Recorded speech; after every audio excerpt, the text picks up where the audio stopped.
जी आवाज अब ठीक होगी जी अब बेहतर होगी। Sir shall we start the session?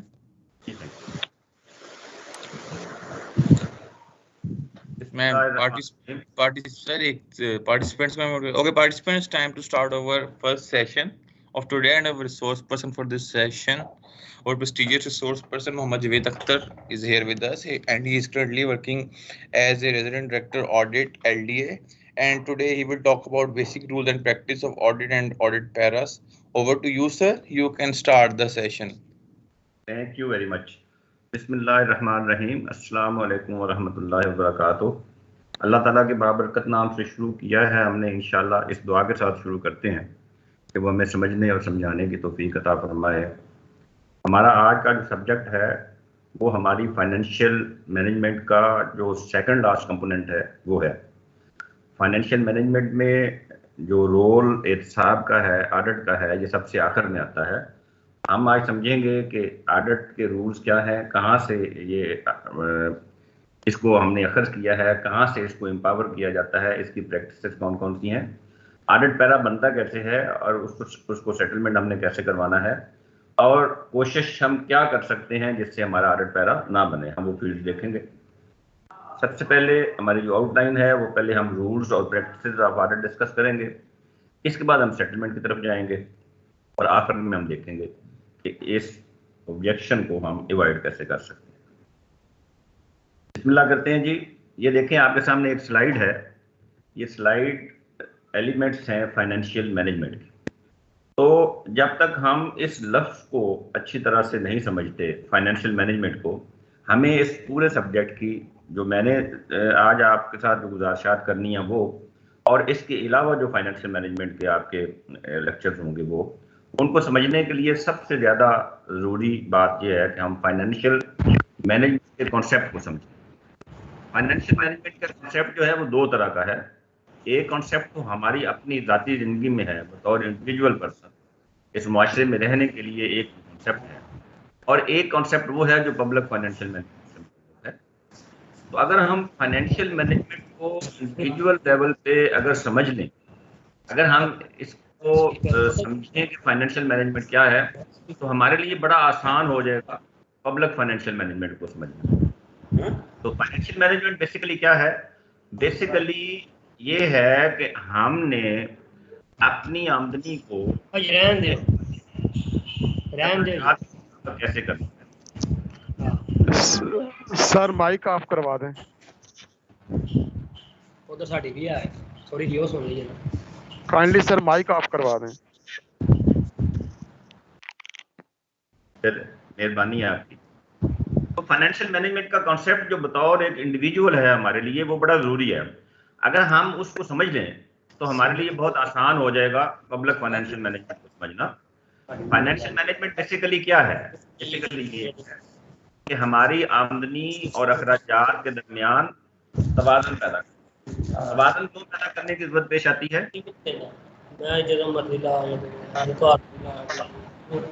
आप मेहरबानी करके अपने माइक खुद ऑफ कर दे। आप अभी तो आगाज हुआ है और शुरू में ये पोजीशन है, तो आगे जाके क्या बनेगा? सिस्टम से म्यूट करवा दें। बिलाल साहब को कह के सिस्टम से म्यूट करवा दें।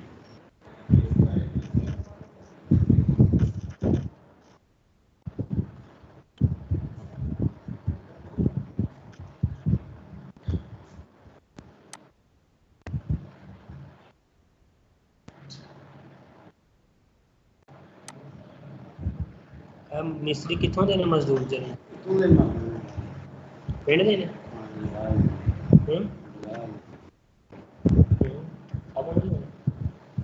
दोस्तों से यही रिक्वेस्ट है कि अपने इंडिविजुअली सारे माइक म्यूट कर दें ताकि ऑनरेबल सर को भी दिक्कत ना हो। बहुत शुक्रिया आपका।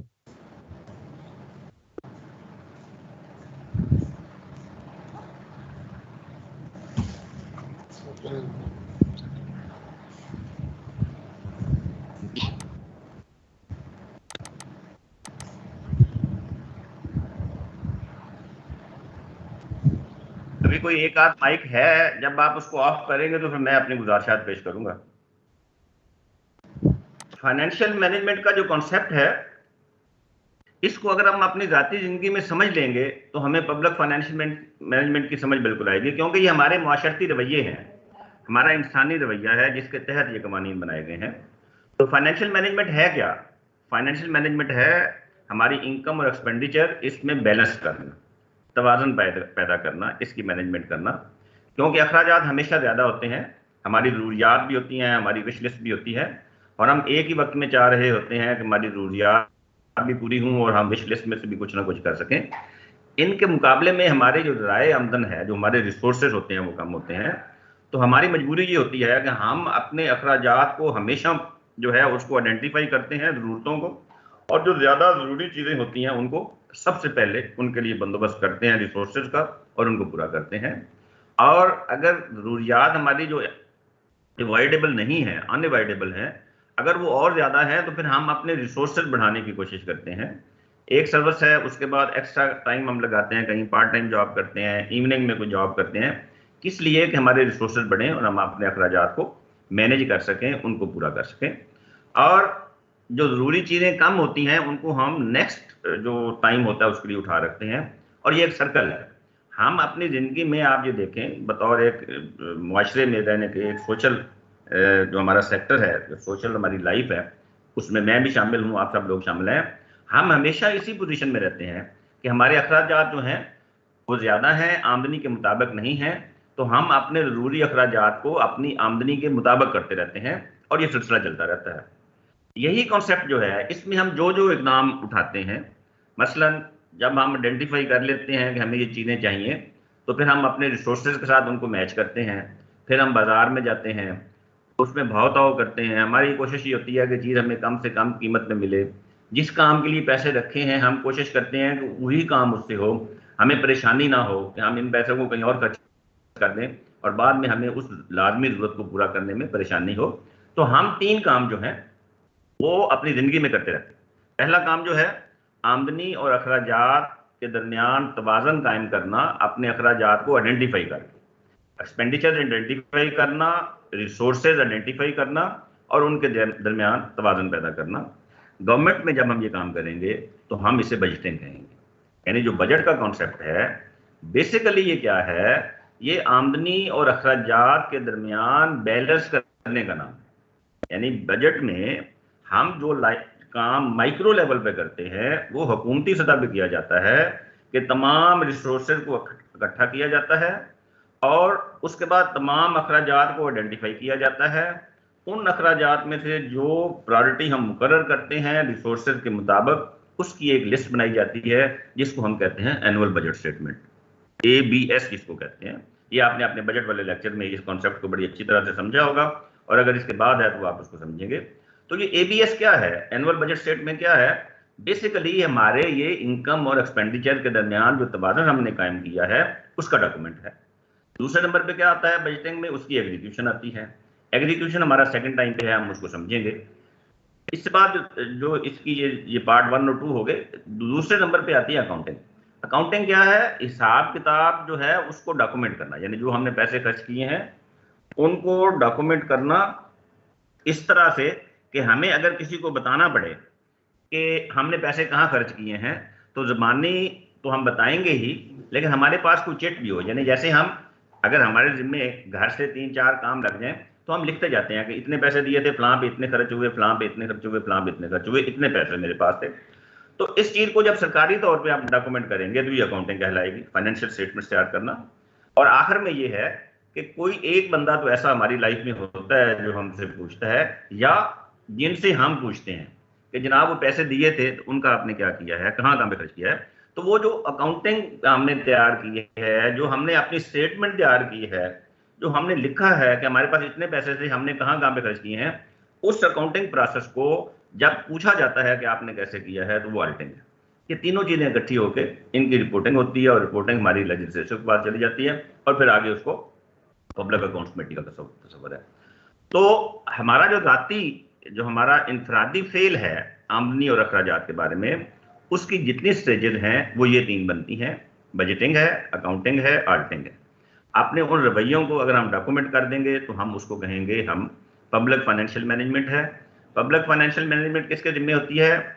ऐसे सरकारी लोगों को, ऐसे ऑफिसर्स को जिनके जिम्मे बतौर डीडीओ या बतौर प्रोक्योरिंग एजेंसी इंतजामात करने के लिए कहा जाए आमदनी के और अखराजात।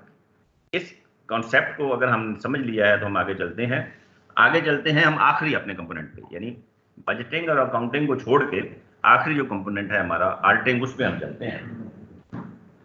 आर्टिंग क्या है? आर्टिंग का मतलब ये हुआ कि फिर अगर किसी ने पूछना है और हम कहते हैं कि हमें खौफ हो कि अगर हमने गलत बताया तो हमारे लिए सजा और जजा का तस्वर है, तो उसको आज़ाद होना चाहिए।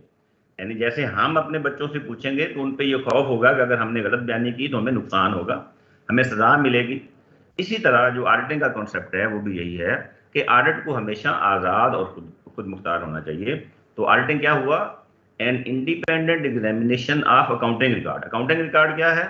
वो जो हमने डॉक्यूमेंट्स तैयार किए हैं कि हमने पैसे कितने हमें दिए गए थे, हमने कहाँ कहाँ पे खर्च किए हैं, ये हमारा अकाउंटिंग रिकॉर्ड है। इसको जो चेक करेगा आगे बंदा, वो ऑडिटर होगा। और वो क्या करेगा? वो इंडिपेंडेंट एग्जामिनेशन करेगा। किस चीज़ का करेगा? हमारी फाइनेंशियल स्टेटमेंट्स का। अकाउंटिंग में हम फाइनेंशियल स्टेटमेंट्स तैयार करते हैं। इनकम की स्टेटमेंट्स अलग होती हैं, एक्सपेंडिचर की अलग होती हैं, बाकी सारे जितने भी स्टॉक और स्टोर्स हैं सारे ये फाइनेंशियल स्टेटमेंट्स में उनका अलाइड रिकॉर्ड है।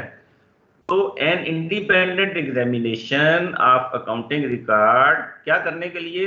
To express the opinion on financial statements. ये इंडिपेंडेंट एग्जामिनेशन है कि जो ऑडिटिंग करने वाला बंदा है वो अपनी आज़ाद और खुद मुख्तार गैर जानबदार राय दे कि हमने जो खर्च किए हैं पैसे, क्या वो कानून के मुताबिक हैं, क्या वो उस तरीके के मुताबिक हैं जो हमें बताया गया था, और क्या हमने वहीं पे खर्च किए हैं जहां जहां पे हमें कहा गया था, या हमने कहीं और खर्च किए हैं। तो ये कॉन्सेप्ट ऑडिट का है। इसको अगर सम अप करें हम तो ये दो लफ्जों में समा जाएगा, एक वैलिडिटी में, एक रिलायबिलिटी। इन दो कॉन्सेप्ट हैं। ऑडिट के जिम्मे जो दो मेजर काम हैं वो ये हैं कि वो इंडिपेंडेंट एग्जामिनेशन में एसरटेन करे कि क्या हमने जो काम किया है, हमारी जो फाइनेंशियल स्टेटमेंट्स हैं, क्या वो बताती हैं कि वो वैलिड हैं। वैलिड क्या है? कानून के मुताबिक होना। जो चीज़ कानून के मुताबिक होगी वो वैलिड कहलाएगी। तो हमारी स्टेटमेंट्स की वैलिडिटी जो है उसमें ऑडिट एसरटेन करेगा कि इन accordance with law, in accordance with rules, in accordance with instructions, policy guidelines उनके मुताबिक है या नहीं। दूसरे नंबर पे होती है रिलायबिलिटी। रिलायबिलिटी क्या है? काबिल भरोसा होना, यानी कानून के मुताबिक भी हो और उस पर एतबार भी किया जा सके। कानून के मुताबिक तो हो, हमने सारे स्टेप्स जो हैं वो लिए हुए हैं जैसे जैसे खर्च करने हैं, लेकिन उसमें रेट हमने इतना हाई अप्रूव कर लिया है जो मार्केट से मुताबिक नहीं रखता। तो दो चीज़ें जो हैं इंडिपेंडेंट एग्जामिनेशन में, मेजर दो चीज़ें जो हैं वो ऑडिट के जिम्मे होती हैं। वो क्या होती हैं? एप्लीकेबल रूल्स जो हैं उनकी रोशनी में, और उसका काबिल भरोसा होना बताना कि वाकई ये जो ट्रांसपेरेंट पोजीशन है इसकी, ये ट्रांसपेरेंसी से हटके नहीं है। तो an independent examination to ascertain the validity and reliability of information about an organization, ये ऑडिटिंग है। इस कॉन्सेप्ट को लेके हम आगे चलते हैं। इसका रोल मुतय्यन हो जाएगा अगर हम इस डेफिनेशन पे गौर करें। तो ये डेफिनेशन ऑडिट का रोल मुतय्यन करती है। वो क्या रोल मुतय्यन करती है? सबसे पहले है कानून। ऑडिट का जो खौफ है कि ऑडिट ने आना है, तो ये बतौर एक टूल काम करता है कि हम जो रूल्स बनाए गए हैं, जो हमें बताया गया है कि हमने अपने काम को इस तरीके से करना है, इन कवानीन के मुताबिक करना है, हमें ये उनकी वायोलेशन से बाहर रखता है। क्यों बाहर रखता है? क्योंकि हमें पता है कि at the end of the year एक टीम ने आना है जिसने जो सब कुछ जो हमने किया हुआ है और जिसको हमने डॉक्यूमेंट किया हुआ है उसने आगे इसको चेक करना है। हमने पीरियडिकल किया हुआ है, उसने एक ही फॉर्मेट पे इसको पूरे साल के को एक ही नज़र से देखना है, तो हम उसमें किसी भी किस्म की वायोलेशन से गुरेज करते हैं। दूसरे नंबर पे ये तो हो गया जो इम्प्लीमेंट कर रहे हैं उनके लिए।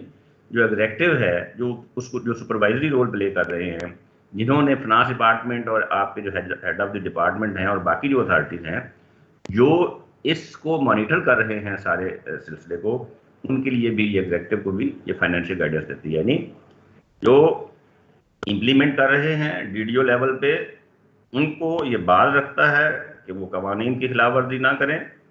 जो एग्जेक्टिव है, जो मॉनिटर कर रहे हैं, सुपरवाइज कर रहे हैं, उनको फाइनेंशियल गाइडेंस प्रोवाइड करता है ताकि वो इस बात का ख्याल रखें कि जो इम्प्लीमेंट करने वाले हैं वो कवानीन के मुताबिक काम करें, और कहीं पे अगर मुश्किल है तो उसके लिए वो फाइनेंशियल गाइडेंस उनको देता है, बताता है कि आपके सिस्टम में ये खराबी है, इसको ठीक करें। और तीसरे नंबर पे जो एग्जेक्टिव के बाद आपकी लेजिस्लेटिव आती है, जो डिसीजन मेकर्स हैं, हमारी जो असम्बली है, ये पूरा ऑडिट करके उनको ट्रू पिक्चर दिखाते हैं कि आपके दिए हुए पैसों को आपकी मशीनरी ने, जिसको आपने चलाने के लिए सिस्टम को रखा है, वो सही काम कर रही है या नहीं कर रही। और जो उन्होंने अकाउंट रिकॉर्ड तैयार किया है, जो अकाउंटिंग सिस्टम में उन्होंने फाइनेंशियल स्टेटमेंट्स तैयार की हैं, उनकी करेक्टनेस क्या है। तो ये रोल है ऑडिट का। इन तीनों हिस्सों में 3 ही टीयर्स होते हैं। एक जो है इम्प्लीमेंट करने वाले, जो मशीनरी है हमारी, दूसरे नंबर पे हमारी एग्जेक्टिव होती है, और तीसरे नंबर पे लेजिस्लेटिव होती है। इन तीनों को जो ऑडिट है वो उनके हिसाब से जिस तरह का उनका काम होता है उनको रहनुमाई फराहम करता है। ऑब्जेक्टिव इसके बड़ी आसानी से हम अखज़ कर सकते हैं, पहली जो 2 स्लाइड्स हैं उनके हिसाब से।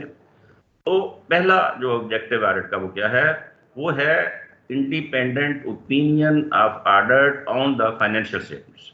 फाइनेंशियल स्टेटमेंट्स क्या हैं? वो हिसाब किताब की जो लिस्ट हमने तैयार किया, जो खाता तैयार किया है, जिसमें हमने बताया है कि हमारे पास कितने पैसे थे, हमने कितने खर्च किए हैं, कहाँ कहाँ पे खर्च किए हैं। ये जो फाइनेंशियल स्टेटमेंट्स हैं, इन पे इंडिपेंडेंट ओपिनियन देना ऑडिट का ऑब्जेक्टिव है।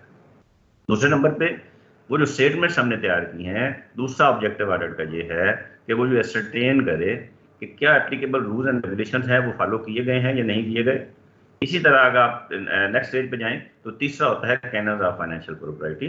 कैनरा फाइनेंशियल प्रोप्राइटी आपने फाइनेंशियल ट्रांजैक्शन में पढ़ा होगा। इसमें जो कैनरा फाइनेंशियल प्रोप्राइटी वो क्या है, वो 6-7 एक असूल जो है, जनरल असूल जो हैं वो मुरतब किए गए हैं। उनके मजमूए को कैनरा फाइनेंशियल प्रोप्राइटी कहते हैं। हमारा चूँकि सब्जेक्ट नहीं है, हम इनको एक फ़िक्रे में ले जाते हैं। वो फ़िक्रा ये है कि इंडिविजुअल पोजीशन में, जैसे जैसे मैंने पहले अर्ज़ किया था कि ज़ाती हैसियत में जब हमने अपने पैसे खर्च करने होते हैं, हम अपनी आमदनी का हिसाब जिस तरह से लगाते हैं, जिस तरह से प्रायोरिटी मुकर्रर करते हैं, और जितने हम फिक्रमंद होते हैं कि हमें अपने पैसे का ज़्यादा से ज़्यादा फ़ायदा हो और ये किसी गैर ज़रूरी जगह पे खर्च ना हो जाए, किसी एक बंदे के फ़ायदे के लिए ना हो, और जो मजमूई तौर पे पूरे ख़ानदान के लिए इसका फ़ायदा हो, या एक कलेक्टिव जो नेसेसिटीज़ हैं वो पूरी हों। इंडिविजुअल जो नेसेसिटीज़ हैं उनको छोड़ के, उनको सेकंड स्टेज पे लेके, तो कलेक्टिव जो फैमिली की ज़रूरियात हैं, जॉइंट जो आपकी नेसेसिटीज़ हैं उनको पूरा कर रहे हैं नहीं करे। तो यही फाइनेंशियल प्रोप्राइटी है कि सरकारी पैसे को इस तरह से खर्च करना कि जैसे आप अपने पैसे को खर्च कर रहे हैं, अपने फ़ायदे के लिए कतन खर्च नहीं करना, सोर्स ऑफ इनकम नहीं बनाना। अगर हमारा किसी सेक्ट के साथ तल्लक है स्पेसिफिक, तो सिर्फ उसी सेक्ट को फ़ायदा पहुँचाने के लिए ना हो, पब्लिक यूटिलिटी हो और वैल्यू फॉर मनी इस तरह से हो कि जब हम वो काम करें तो उस सेक्ट में, उस कम्युनिटी में सब लोगों को उसका फ़ायदा हो। तो इन तमाम बातों का ख्याल रखना जो है वो कैनरा फाइनेंशियल प्रोप्राइटी कहलाता है। ये भी ऑडिट ऑब्जर्व करता है कि क्या हमने कैनरा फाइनेंशियल प्रोप्राइटी का ख्याल रखा है या नहीं रखा। इसी तरह हमारा प्रोसीजर आता है। प्रोसीजर में ये होता है कि हमने काम को कब किया, कितने अरसे में किया, किस रेट पे किया, और क्या उस काम की ज़रूरत थी भी या नहीं थी। ये तीनों चीज़ें जो हैं ये फाइनेंशियल मैनेजमेंट सिस्टम में इनको 3 E's कहते हैं। और ये 3 E's क्या हैं? इकोनॉमी है, एफिशिएंसी है, इफेक्टिवनेस। इकोनॉमी में वो प्रोसीजर आता है सारा जिसके तहत हम कम से कम रेट पे ज़्यादा से ज़्यादा चीज़ें खरीदते हैं। एफिशिएंसी है कि उसको हमने इमीडिएट प्रोसेस में डाला है, उसमें कोई डिलेज नहीं की। और इफेक्टिवनेस क्या है कि हमने वो जो काम किया है जिसमें हमने पैसे भी बचाए हैं और एफिशिएंसी का भी ख्याल रखा है, प्रॉम्प्ट एक्शन लिया है उस ज़रूरत को पूरा करने के लिए। इफेक्टिवनेस ये है कि वाकई उस वक्त उसकी ज़रूरत थी और हमने उसको बर वक्त करके उस ज़रूरत को पूरा किया है। तो 3 E's का ख्याल रखना उसका ऑब्जेक्टिव्स में है। ऑडिट इसको असरटेन करता है और इन तमाम को सम अप करके इनमें हम जो वायोलेशंस करते हैं उनको रिवील करना, ये ऑडिट का ऑब्जेक्टिव है। तो क्या हुआ? पहले नंबर पे ओपिनियन है अपॉन फाइनेंशियल स्टेटमेंट्स, दूसरे नंबर पे है observance of rules and regulations, तीसरे नंबर पे है observance of Canara financial propriety, चौथे नंबर पे है असेसमेंट अबाउट 3 E's, और आखिर में है जो वायोलेशन है हमारी उनका इजहार करना कि कौन कौन सी वायोलेशन हमने की है उसको पॉइंट आउट करना। ऑडिट के ऑब्जेक्टिव्स हैं, इनके मुताबिक आगे हम जब देखेंगे कि ऑडिट कौन करता है तो इस नुक्ता नज़र को सामने रख के, ये वो कॉन्सेप्ट है जो पूरी दुनिया का कॉन्सेप्ट है, पूरी दुनिया में ये कॉन्सेप्ट है कि ऑडिट के ऑब्जेक्टिव्स ये होने चाहिए। अब हम इसको स्पेसिफाई करेंगे, पाकिस्तान में हम आएंगे, पहले ऑडिट की ये डेफिनेशन जो है इनको समझ के। तो एक फाइनेंशियल ऑडिट है, एक परफॉर्मेंस ऑडिट है। तो फाइनेंशियल ऑडिट है, ये वही है जिसको अभी तक हमने डिस्कस किया है। सबसे पहले फाइनेंशियल स्टेटमेंट्स की सर्टिफिकेशन, कि क्या financial statements in accordance with rules और in accordance with framework of accounting जो रूल्स हैं उनके मुताबिक है या नहीं है। रेगुलरिटी ऑडिट है, क्या जितनी भी ट्रांजैक्शन कंडक्ट की गई हैं इन accordance with prevailing rules and regulation हैं या नहीं है, और किस कानून में किस हद तक कौन सा एक्सपेंडिचर होना था जो हमने किया है, क्या उसके अंदर रह के किया है या हमने वायोलेट किया है। तीसरे नंबर पे स्पेशल ऑडिट होता है। स्पेशल ऑडिट का मतलब है ऐसे हालात जिनमें जो रूटीन का ऑडिट है, जो सर्टिफिकेशन ऑडिट है, वो सफिशिएंट नहीं है, और at the time of conducting of certification audit कोई ऐसी चीज इल्म में आई है जो ये शक पैदा करती है कि यहाँ पे कोई गड़बड़ है, कोई फ्रॉडुलेंट प्रैक्टिसेस हैं, कोई एक्सेस पेमेंट्स हो गई हैं, कोई एम्बेजलमेंट का खदशा नजर आ रहा है, कोई विलफुल नेग्लिजेंस का मामला है जिससे खजाने को नुकसान पहुंचा है। तो इस तरह की कैफियत में जब आपने एक स्टेप आगे जाके स्क्रूटनी करनी होती है, चेकिंग करवानी होती है, तो उसमें फिर सर्टिफिकेशन ऑडिट के साथ फिर स्पेशल ऑडिट ट्रीटमेंट दिया जाता है। स्पेशल ऑडिट में एक मखसूस फील्ड होती है, गाइडलाइंस होती हैं, इसके टीओआर्स बनते हैं, इसका क्वांटम बनता है। बताया जाता है कि ये फील्ड है, इस अरसे में हमें ये खदशा है कि यहाँ पे नुकसान हुआ है। बताया जाता है ऑडिट को कि ऑडिट ने कौन कौन सी चीज़ चेक करनी है, टाइम दिया जाता है ऑडिट को कितने अरसे में चेक करनी है। ये डिटेल्ड ऑडिट होता है, इसमें डिटेक्शन होती है किसी फ्रॉड की या एम्बेजलमेंट की। ये ऑडिटर जनरल ऑफ पाकिस्तान भी कर सकता है, या जो गवर्नमेंट है उसकी मर्जी है कि वो other than auditor general of Pakistan किसी और फोरम को, ये किसी और कंपनी को, किसी और एजेंसी को ये कहे कि ये स्पेशल ऑडिट कंडक्ट किया जाए। सिमिलरली परफॉर्मेंस ऑडिट है। परफॉर्मेंस ऑडिट के लफ्ज़ से जाहिर है कि ऐसा ऑडिट, दो लफ्ज़ थे, वैलिडिटी और रिलायबिलिटी। तो जो वैलिडिटी है वो फाइनेंशियल ऑडिट में है, जब रिलायबिलिटी को चेक करते हैं तो फिर वो परफॉर्मेंस ऑडिट में वो आ जाती है, जिसमें वो चेक करते हैं कि क्या ये मार्केट के मुताबिक है भी या नहीं, क्या इसकी ज़रूरत थी भी या नहीं, क्या स्टॉक में पहले से चीज़ें मौजूद थी और उनकी मौजूदगी के बावजूद और परचेजेज की हैं, क्या वो परचेजेज जो हैं वो उसी साल के लिए चाहिए थी जिसमें कर ली हैं, या फंड्स को यूटिलाइज करने के लिए कर ली हैं। तो हमारा जो बिहेवियर है, जो उस ट्रांजैक्शन को, जो हमारी परचेजेज हैं या हमारी जो एग्जीक्यूशन है, जो इनकरिंग ऑफ एक्सपेंडिचर है, उसके बारे में देखना कि क्या उसकी ज़रूरत थी, उसी जगह से थी जहाँ से हमने किया या नहीं किया। इन्वायरमेंटल ऑडिट जो है ये एक अलग कॉन्सेप्ट है हमारा, इसको इसलिए शामिल किया है कि चूँकि हम इस सब्जेक्ट को समझ रहे हैं। माहौलियाती असरार जो मुख्तलिफ कंपनी के या मुख्तलिफ जो एक्शंस हैं मुख्तलिफ इदारों के, उनकी वजह से माहौल पर जो असरात होते हैं, ऑडिट उनको भी ऑब्जर्व करता है और उनकी रिपोर्टिंग करता है, उसको इन्वायरमेंटल ऑडिट कहते हैं। ये परफॉर्मेंस ऑडिट हो गया। अब हम चलते हैं, ये तो हो गया हमारा एक जनरल कॉन्सेप्ट हो गया, ये जनरल प्रैक्टिसेस हो गई कि ऑडिट जो है वो क्या है, क्यों उसको मुकर्रर किया जाता है, उसके जिम्मे क्या क्या काम है।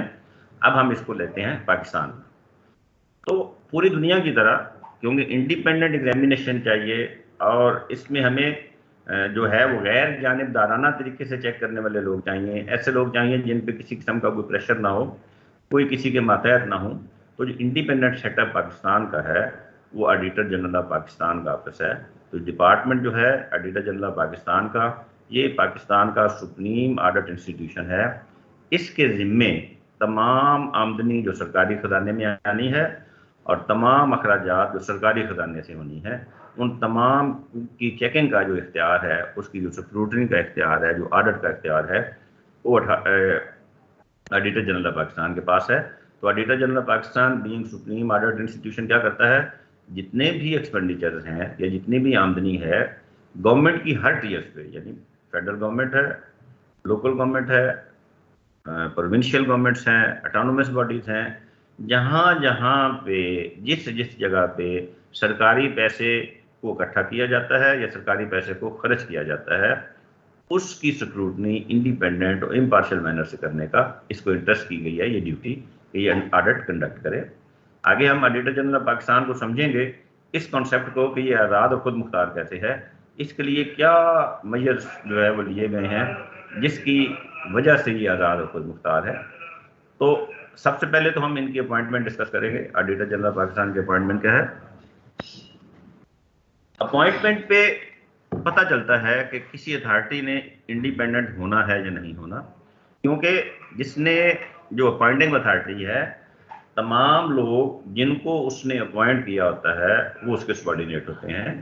तो अगर एक बंदा सबॉर्डिनेट है तो वो इंडिपेंडेंट कैसे हुआ। तो हम ये देखेंगे कि आफ्टर अपॉइंटमेंट जो है इस पोस्ट को इतना सिक्योर कर दिया जाता है कि ये इंडिपेंडेंट हो जाती है। तो अपॉइंटमेंट जो है रियासत ने करनी है, यानी ऑडिटर जनरल ऑफ पाकिस्तान की अपॉइंटमेंट हुकूमत ने नहीं करनी, रियासत ने करनी है। रियासत का हेड जो है वो प्रेसिडेंट होता है, तो इनकी अपॉइंटमेंट सदर पाकिस्तान करते हैं। दूसरा नंबर पे होता है टर्न्योर। आप कुछ करते हैं, कुछ आपका प्रेशर बनता है तो ज़्यादा से ज़्यादा वो आपको ट्रांसफ़र कर देते हैं, कहीं और भेज देते हैं, या आपकी सर्विस को किसी भी तरह से डिस्टर्ब करते हैं। तो जो ऑडिटर जनरल पाकिस्तान है, कानून ने, आईने पाकिस्तान ने इसका टर्न्योर 5 साल मुकर्रर कर दिया है कि once auditor general of Pakistan is appointed, वो remain posted as auditor general of Pakistan for a period of 5 years. आप 4 साल के लिए भी करते हैं, लेकिन कानून में 5 साल है, तो इसका टर्न्योर मुकर्रर हो गया। इसका मतलब है कि प्रेसिडेंट साहब ने जब अपॉइंट किया तो उसके बाद उनका इख्तियार इनकी पोस्टिंग से ख़त्म हो गया और इनका टर्न्योर जो है वो 5 साल या 4 साल हो गया। तीसरे नंबर पे सबसे जो सुप्रीम हमारे पास है, जो कानून जो है, जो आईने पाकिस्तान है, वो सुप्रीम हमारे पास कवानीन का मजमूआ है। तो जिस चीज़ की ज़मानत आईने पाकिस्तान देता है उसको हमारी अदालतें ऑब्जर्व करती हैं, उन पे अमल दरामद करवाती हैं और हुकूमतें वक्त को पाबंद रखती हैं कि कानून आइन में दी हुई प्रोविजन जो हैं उनके ऊपर अमल दरामद किया जाए। अगर आइनी पोजीशन, आइनी किसी आर्टिकल को हुकूमत डिस्टर्ब करती है या उसकी तशरीह गलत करती है तो हमारी आला अदालतें उसमें मुदाखलत करती हैं और उसको सही कर देती हैं। तो तीसरे नंबर पे इसको प्रोटेक्ट करने के लिए इसको कॉन्स्टिट्यूशन में प्रोटेक्शन दी गई है। ये कॉन्स्टिट्यूशनल पोस्ट है, इसका फैसला आईने पाकिस्तान ने करना है। वंस अपॉइंटेड, फिर ना सदर पाकिस्तान ने और ना ही हुकूमत वक्त ने इसके बारे में कोई फैसला करना है। आईने पाकिस्तान ने फिर इनकी किस्मत का फैसला करना है। और इनको अगर रिमूव करना ज़रूरी हो, कुछ मामलात ऐसे हों, क्योंकि ये भी एक इंसान है, तो एक रास्ता रखा हुआ है इनके रिमूवल का, और वो वही है जो सुप्रीम कोर्ट के जजेस को निकालने का है, या जो जजेस हैं आला अदालतों के उनको निकालने का है। वो सुप्रीम जुडिशल काउंसिल का तरीका है कि इनका रेफरेंस बना के government through president of Pakistan supreme judicial council में भेजे और वहाँ पे ये फैसला हो कि क्या इनको रिमूव करना है या नहीं करना। दूसरा फिर है एक्ट ऑफ पार्लियामेंट, इम्पीचमेंट है, वो 2/3 मेजॉरिटी के साथ होती है। तो आप देखें कि ऑडिटर जनरल पाकिस्तान को अपॉइंट करने के बाद किसी भी किस्म के दबाव का या किसी भी किस्म की ब्लैकमेलिंग का सामना नहीं करना पड़ सकता।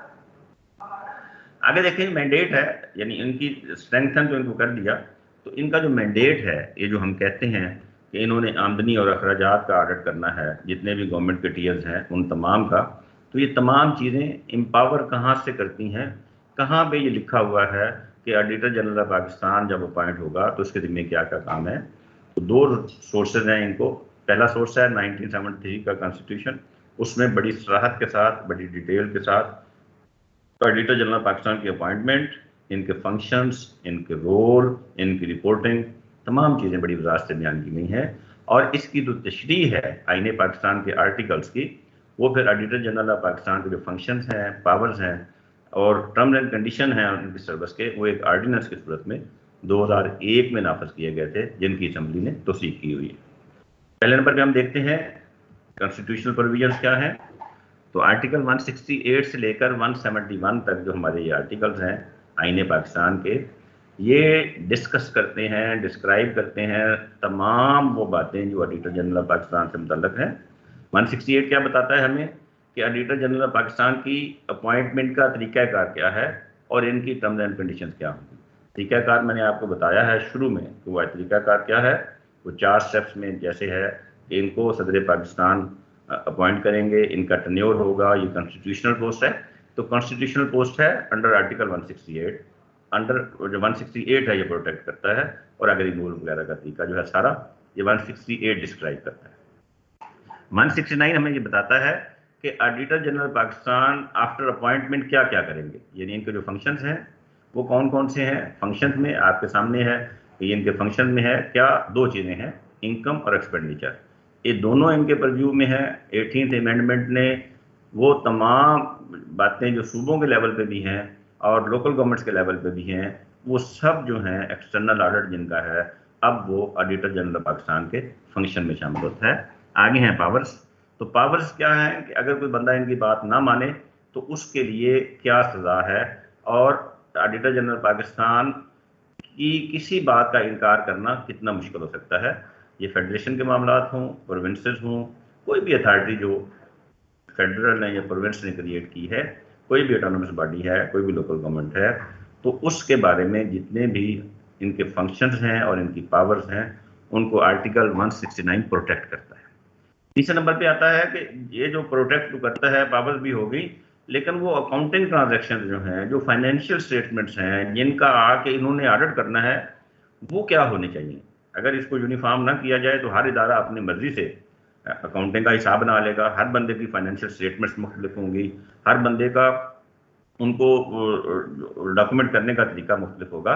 तो ये भी ऑडिटर जनरल ऑफ पाकिस्तान के जिम्मे है कि वो कोडिंग जो है, ये चार्ट ऑफ अकाउंट्स है APPM में जो दिए हुए हैं, और ये चार्ट ऑफ अकाउंट्स में जो हमें ऑब्जेक्ट कोड मिलते हैं, ये सारे के सारे ऑडिटर जनरल ऑफ पाकिस्तान के बनाए हुए हैं और उनकी मंजूरी से इनको शाया किया गया है। ये इसलिए है कि जब रिपोर्ट तैयार हो तो यूनिफॉर्मिटी उसमें हो, ये नहीं है कि किसी ने कुछ लिखा हुआ है, किसी ने कुछ लिखा हुआ है। तो ऑडिटर जनरल पाकिस्तान ने जितने भी फार्म्स हैं, जितने भी प्रिंसिपल्स हैं, जितने भी तरीक़ाकार हैं फाइनेंशियल स्टेटमेंट्स बनाने के, कैश बुक बनाने के, एक्सपेंडिचर करने के, उसको इनकॉर्पोरेट करने के, रजिस्टर बनाने के, फाइनेंशियल स्टेटमेंट इनकम के जो सारे तरीके हैं, जो एक्सपेंडिचर के सारे तरीके हैं, रिकन्सिलेशन का क्या तरीका होगा, ये तमाम चीज़ें जो हैं ये सारी 170 के तहत ऑडिटर जनरल पाकिस्तान के डोमेन में है। और हम जितना भी काम अपने ऑफिस में फाइनेंशियल स्टेटमेंट्स का करते हैं, अकाउंटिंग रिकॉर्ड जितना भी तैयार करते हैं, उनमें वो तमाम फॉर्म्स, वो तमाम प्रिंसिपल्स जो हम इस्तेमाल करते हैं, वो अंडर आर्टिकल 170 डिस्क्राइब किए हुए हैं ऑडिटर जनरल पाकिस्तान के। आखिरी चीज़ अब रह गई कि अपॉइंटमेंट भी हो गई, उनकी फंक्शन और पावर भी आ गया, वो तरीक़ाकार भी आ गया जिसके तहत हमने अकाउंट मेंटेन करना है, और आखिर में है वो मैकेनिज्म कि जब ऑडिट अपनी रिपोर्ट तैयार करेगा तो फिर उस रिपोर्ट को गवर्नमेंट को कैसे सबमिट करेगा। तो गवर्नमेंट के दो हमारे पास हैं, तीन हैं, एक लोकल गवर्नमेंट है और एक प्रोविंशियल गवर्नमेंट है, एक फेडरल गवर्नमेंट है।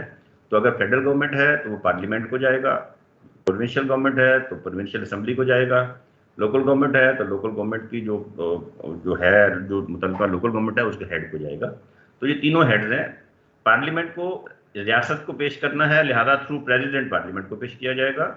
प्रोविंशियल असम्बली में रिपोर्ट सबमिट करनी है तो वो गवर्नर के जरिए होगी। तो जो 171 है ये बेसिकली वो लैधान है जिसके तहत audit report auditor general Pakistan submit करता है। मैंडेट हमने देखा था, उसमें हमने सिर्फ एक लाइन में पढ़ा था।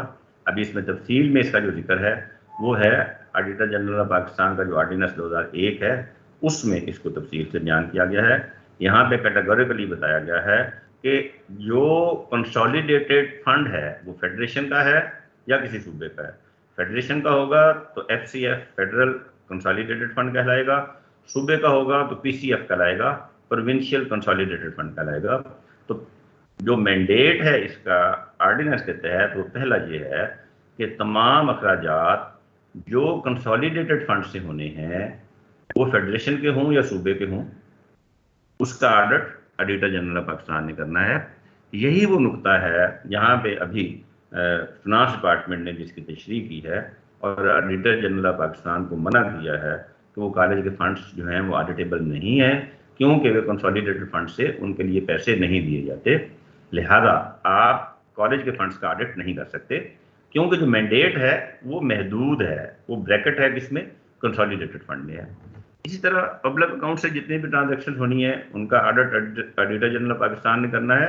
पब्लिक अकाउंट्स कौन कौन से हैं? वो अमानती अकाउंट्स इनको कहते हैं, ऐसे अकाउंट्स जिनको एक ख़ास मकसद के लिए बनाया जाए और फिर उस मकसद के अलावा उनसे पैसे खर्च ना किए जाएं, ना कर सकते हों, ये पब्लिक फंड्स कहलाते हैं, पब्लिक अकाउंट्स कहलाते हैं।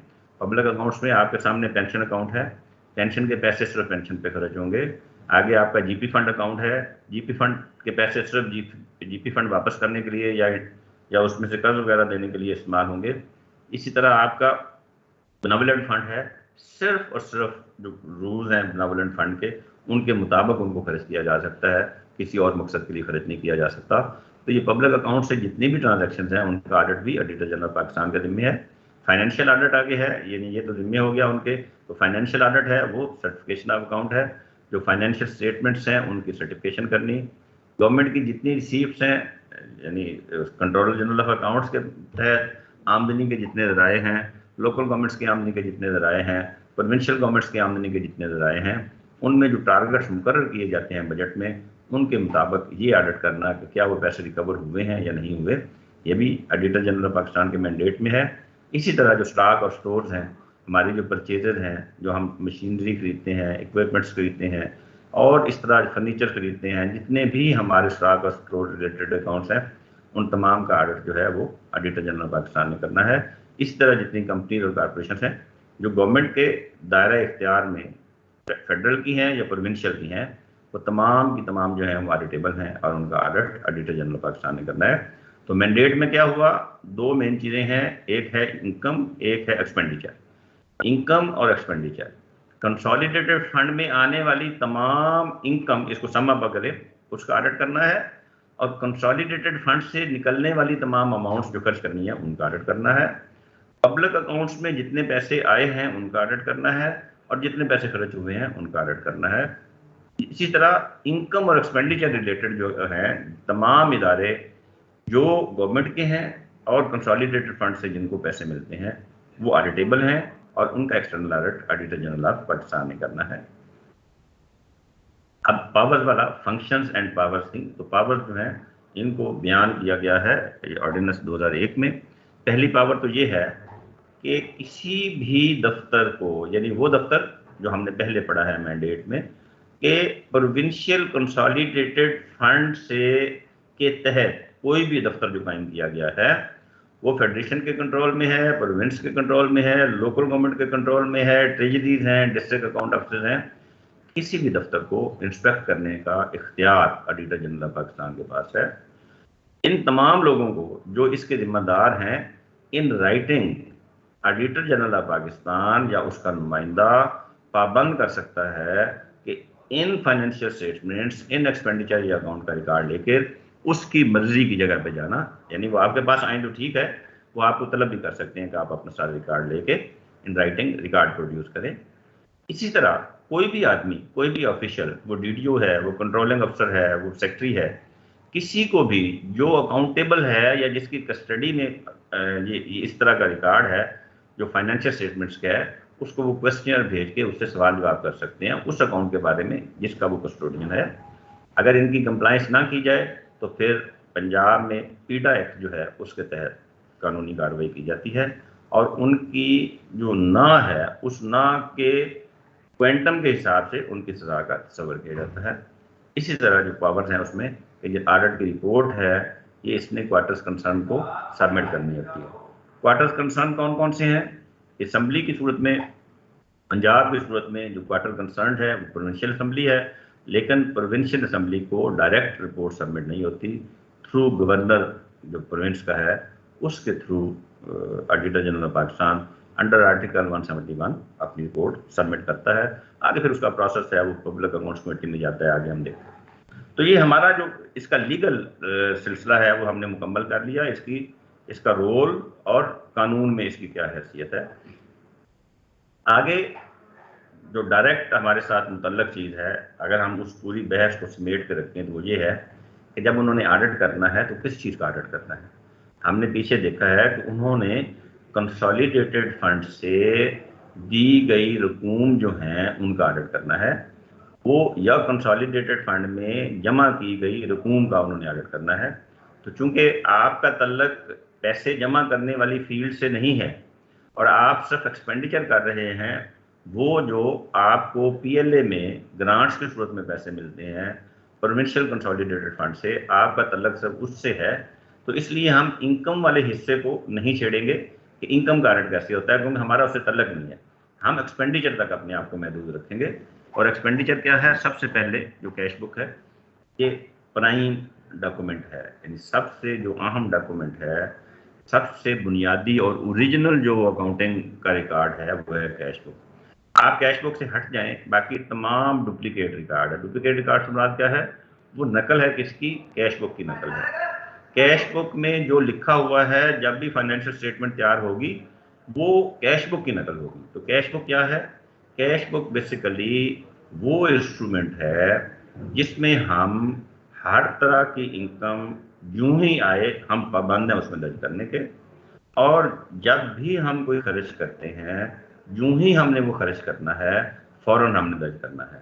तो इसका मतलब है कैश बुक के दो हिस्से होंगे, एक इनकम से रिलेटेड होगा, एक एक्सपेंडिचर से रिलेटेड होगा।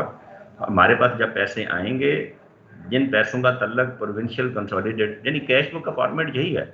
आपने फंड्स के लिए भी कैश बुक इसी तरह की तैयार करनी है, लेकिन जो ऑडिटेबल है उसमें जब आपके पास पैसे आएंगे तो आपने उसको दर्ज करना है। आपके पास क्या प्रोसीजर है? आप सबसे पहले तो आपने एक अप्रोप्रिएशन रजिस्टर बनाया होता है, यानी आपको ग्रांट्स आती हैं, आप उन ग्रांट्स को एक रजिस्टर में लिखते हैं, हर हेड के साथ लिखते हैं कि इस हेड में इतने पैसे हैं, इस हेड में इतने पैसे हैं, इस हेड में इतने पैसे हैं। और जब भी आप खर्च करते हैं तो आप उसमें लिखते हैं कि इस मद में इस हेड में इतने पैसे खर्च किए हैं, टोटल इतने पैसे थे, ये उसमें से निकल गए, बाकी इतने पैसे रह गए। तो इसको कहते हैं अप्रोप्रिएशन रजिस्टर। ये आपका बजट कंट्रोल रजिस्टर भी होता है। इसके बाद आप फिर एक रजिस्टर होता है जिसमें आप बिल रख के डिस्ट्रिक्ट अकाउंट ऑफिस में भेजते हैं, उसको ट्रांसलेट रजिस्टर कहते हैं, जिसके ऊपर टोकन लगता है और जाके फिर आपका चेक आता है। जब आपका चेक वापस आता है तो अब आपको लाजम है आप पे कि आप उस चेक को कैश बुक की बाईं तरफ दर्ज करें और लिखेंगे ये चेक रिसीव हुआ है, और दाएं तरफ जिसका चेक है वो उसको वसूल करवा दें। यानी बेसिकली आपने कैश बुक में डॉक्यूमेंट करना है कि आपने अप्रोप्रिएशन रजिस्टर में जो पैसे निकलवाए हैं वो इतने पैसे थे, इस मकसद के लिए थे और हमने उसको दे दिए, चेक उसका वसूल करवा देना, एक्नॉलेजमेंट ले लेनी है। तो कैश बुक की जो मेंटेनेंस है, अब आपने जितना भी काम करना है, अब आपने जितनी भी आगे इनकम की और एक्सपेंडिचर की स्टेटमेंट्स तैयार करनी है, जितना भी बताना है कि आपके पास कितने पैसे थे और आपने कहाँ कहाँ पे खर्च किए हैं, ये कैश बुक आपकी मददगार होगी वो स्टेटमेंट बनाने के लिए, जो सेकेंडरी रिकॉर्ड है। दूसरे नंबर पे जब हम पैसे खर्च करते हैं, इससे जो कनेक्टेड रिकॉर्ड है वो हमारी सेंक्शंस हैं, वाउचर्स हैं। दूसरे नंबर पे जब हम जाते हैं तो फिर हम पैसे जो हमें दिए हुए हैं उनको एग्जीक्यूट करते हैं, खर्च करते हैं। खर्च करने का एक तरीकाकार है, वो तरीकाकार हम पेपर में पढ़ेंगे क्या है।